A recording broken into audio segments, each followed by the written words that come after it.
So Travis Sims, professional cliff diver. That's me. Tell us a little bit about yourself. Well, I was born and raised here in Denver, Lakewood. And you guys know Casa Bonita, of course. Yeah. When I got out of high school, I was like, my first job out of high school was a diver at Casa Bonita. No way. And I did some diving in high school and stuff, so that's kind of how I like transitioned into that.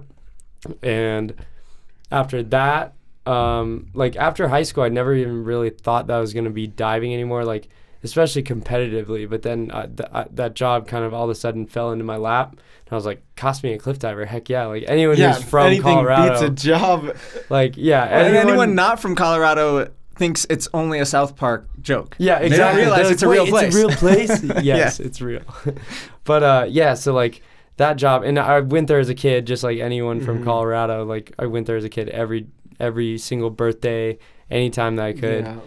And I'd just be like mesmerized by the cliff divers, like, oh my God. And so when that finally happened, I was like, oh my gosh, yeah, Casa Bonita, let's do it, you know? So I did that for a while. I ended up like becoming a manager, kind of the entertainment department, did a little bit of that.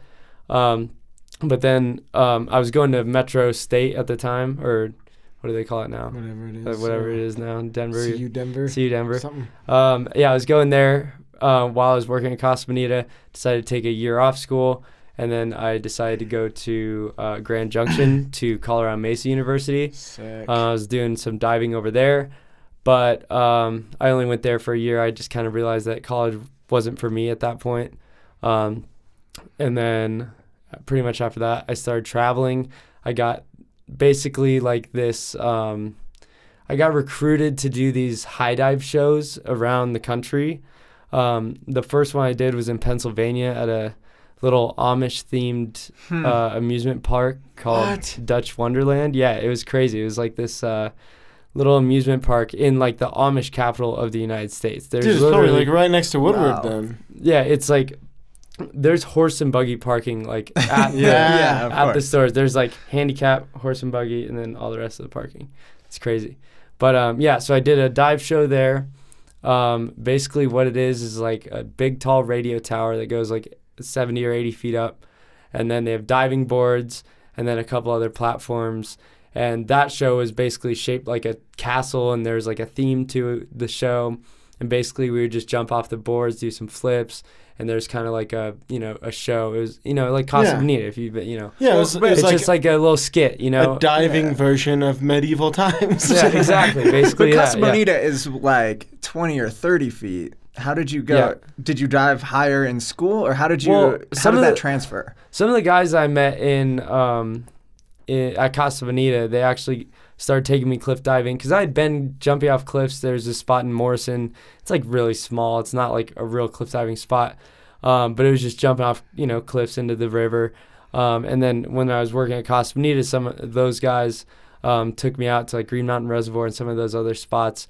And I was cliff diving out there with them, and that we got like 40 maybe 50 feet, and so I had enough skill under my belt and enough springboard experience because they also had springboard stuff, so I got hired as a springboard diver. But then they were like, oh, maybe by the end of it you could do a high dive, and I was like, no, I want to like do it now, So I did one within like the first month or so. Because I was just really stoked and just started practicing, because it's a tower that, like, imagine like a radio tower where it's 3 metal bars going up, like a triangle, and then it kind of crosses like this all the way up, and you just climb that, and then there's different perches. So there's one at like 40 feet, 50 feet, 70 feet, Okay, so you could really work your way up. So you could work your way up, and it was a great place to train to do that. Yeah. And then after that, I just basically started doing shows like that, but ones that travel around the country. So we would perform at like fairs and events, like all sorts of different events. We would set up for like a week or two at a certain event or festival or something like that, and we would do those same type of high diving shows. Yeah. Did you like bring a pool with you then? Yeah. So the company I worked for, it's got to be a massive pool. Yeah, it's crazy big. They're like these, probably 5 feet wide by 10 feet tall, like iron, like steel plates, basically. Whoa. And they just kind of, like, they're just flat panels, basically. And you just have like 22 of them that go around, and they have like these things that you put a pin in, and that's what hooks it around. Then you hook like a liner over that, Okay. and it makes like, you know, Makes a pool. your pool. Yeah. And then, but yeah, it's just, yeah, definitely a pain in the ass to set those up, because we did all that too, because honestly, you know, it could be nice to have someone else set it up, but at that point you're 80 feet up in the air. You want to be sure that nothing got messed up when it got set up. No one forgot to tighten a thing. So when you set it up yourself, you're ensuring like, okay, if something breaks, it was my fault because I set this thing up, you know? Yeah. But even landing in 10 feet is pretty shallow. Oh, yeah, it's shallow. You definitely have to train that part of it too, because when you hit, I mean, basically the trick is you just, when you hit, like, you know, you hit straight and then you bring your legs up. Just sit down. And then, like, and then you basically scoop. So you use the length of the pool rather than the depth to stop you. So when you land, you kind of go like this instead of just like that. Wow. But it's a lot to think about when you're like that high up, and it's like sometimes it's a little windy up there. There's one of the shows, the one in Pennsylvania, there's like a bee nest. Of course, like, of course, yeah. And so you're just like climbing up, you're like, please don't sting me. But yeah, it's fun. It's a nice job. Dude, that's ridiculous. It's very similar to BMX. BMX, I mean, other than the 80 foot off the ground part, but like doing the shows. Well, yeah, and you want to set it up yourself. You want to make sure it's safe, you know? The difference is the box jump takes, what, maybe, you can do it in 5 minutes if you rush it. Yeah. But a good setup was less than half an hour. For sure. Like, you could it's make basically just putting the landing and the lip on the little trailer. Which is, I mean, I just love that no matter what you do, there's a way to get paid for doing what you love. Like, people don't get that. They don't teach you that in high school. That's the problem. Yeah. You could have given me $1,000 to come up with a way that you could get paid to do dive shows, and it never would have crossed my mind that that's like a thing. Yeah. And yet it totally is. And I bet it's the coolest thing ever, and I'm so sad I haven't seen one. No, and it's like, it's just, you know, I'm sure there's stuff like this in the bike world where people don't even know it exists, but it's, I mean, there's shows all over the world. Like, I could move to China or Dubai and get paid like, you know, $300 a show basically to just go there. And I mean, those are a lot more bigger commitments. So that's like, maybe where you're I'll like do a down residency for like a year or something someplace. But I mean, it's crazy the amount of opportunities there are in any field. Like, even in gymnasts, like, you could be a gymnast and you could do, like, they do shows just like they do dive shows where they do acrobatic stuff, and,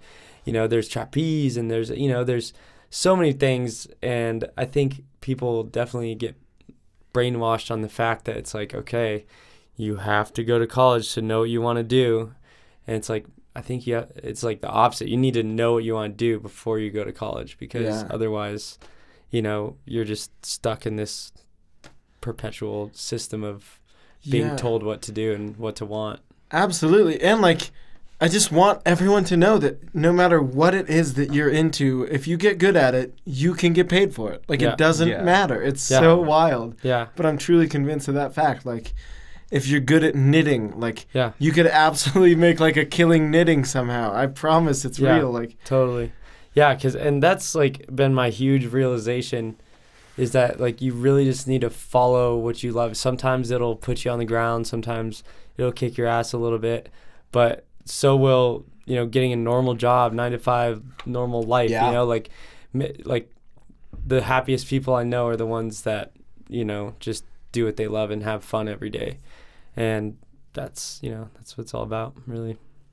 Definitely. Totally. I mean, I'm in that exact situation right now where I was doing something I didn't love and I was miserable. And now we have this and I love it, and we're making the same amount of money. So we're going to stick to it. We're making the same zero. Yeah. It's okay. But with a smile now. Yeah, absolutely. Yeah, because I was like always wanting to make cliff dive. I mean, it wasn't always cliff diving. I never would have expected I would be doing this. Like, you know, but it was just, I kind of got put in a situation where it was like do or die, you know, because I was working with that company where we were setting up those dive shows all around the country. And then he gave us this opportunity. He's like, okay, there's this water park in Arizona. he wants us to set up a training camp.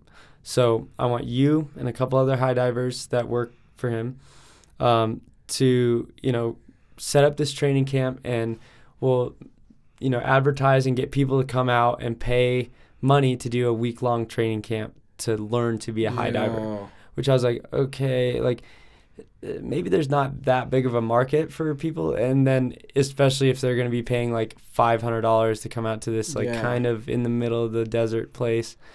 And so I was like, okay, but I mean, whatever. I want to move to Arizona. I want to be warm. So I was like, screw it. I just need an excuse. Sure, I'm there. And I didn't think much about it. So I was moving there with 2 of the other high divers. And I got there, and everything kind of ended up falling apart. Like, the guy with the water park ended up kind of bailing, and it just all fizzled out. And my boss was like originally saying that he was going to kind of pay for our rent there, or at least help, yeah, because that was going to be our income, is working for him, and he was also storing a lot of his gear at our house. So we were like, okay, makes sense. Yeah, pay a little bit, something, but we didn't end up getting any help at all. So I got put in this situation where I'm like, okay, I'm in Arizona, don't have a job, spent a lot of my money to get here, and I don't know what to do. Like, I don't want to just go and get a shitty gas station job or something. Like, want to go work at Subway? I don't want to. Yeah, I don't want to. Yeah, I don't want to go work at a grocery store. Like, especially out where I was. I was in a town called Marana. I don't know how people say it out there, but it was like in the middle of the desert. It was right by like the biggest cactus forest in the country. Oh, that's pretty cool. So it's cool, but like way out there. Like, yeah, I can the imagine. Closest thing, which was 10 minutes away, was like a Dollar General, and then beyond that, it was like 30 minutes to the closest anything. Wow. Yeah, it was out there. What a weird place for a training camp too. Well, no, and like, yeah, and it was like, yeah, exactly, and it was right by this. I thought water park in Arizona, and I was like, oh, it's gonna be great, and it was literally like you would see in a movie, like almost abandoned looking, and just super sketch. Like, oh man, this is. When they gave us the first tour of the place, I was like, I don't know if this is gonna happen. So what did you guys end up doing? Yeah. So, the other 2 guys that moved out there, they were on, I think they were on, what is it called? When you get money, unemployment. Sorry. Okay. They were on unemployment. They just got money for being unemployed. And I was just like sitting here like, okay, that's good for you guys, but I have no money, no job. So I just decided to, cliff diving was what I knew. And I had previously, like, a year before I moved out there, about a year before I moved out there, I met the guys at Belong Designs here in Denver. I don't know if you guys know about them. Mm-mm. They just like a clothing company started here in Denver. I've seen their store in Rhino, yeah. Yeah. So okay. I'm not going crazy because I thought I'd seen a sign that said that, and I was like, the odds that that's the same thing were 0. Yeah, okay. So when I was still in Colorado, I met them and like got a relationship going. It was the first like real company I ever talked to about, doing sponsored work, or just, like maybe you give me some free clothes and I'll give you guys some free content, and, we'll work together and help build each other up. And that was before. And so I thought about it, and I was like, maybe there's more companies that would be willing to support me if I support them, and vice versa. And so I just started cliff diving every day pretty much in Arizona, and just getting a bunch of content for different brands, and just hitting up anyone that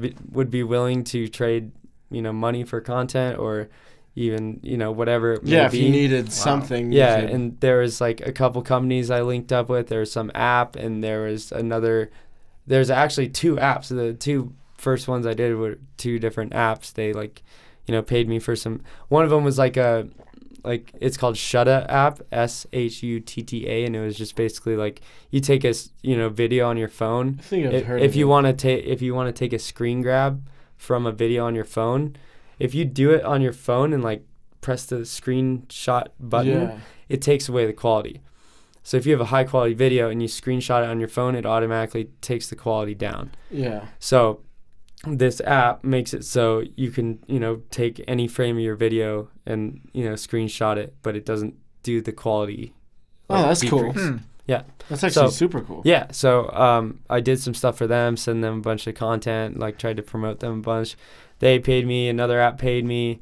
I ended up just started to make money off that. It was paying my rent. It was paying my groceries. It was paying everything. And then that's really resourceful. Yeah, I was like, cool. and I thought about it. I was like, okay, what could I be doing to make money if I could be doing anything in the world to make money? I was like, well, I could just jump off cliffs all day. Yeah. Like, that's what I would like to do. So why don't I just do that? And maybe I can leverage a situation where that would help someone else out too at the same time.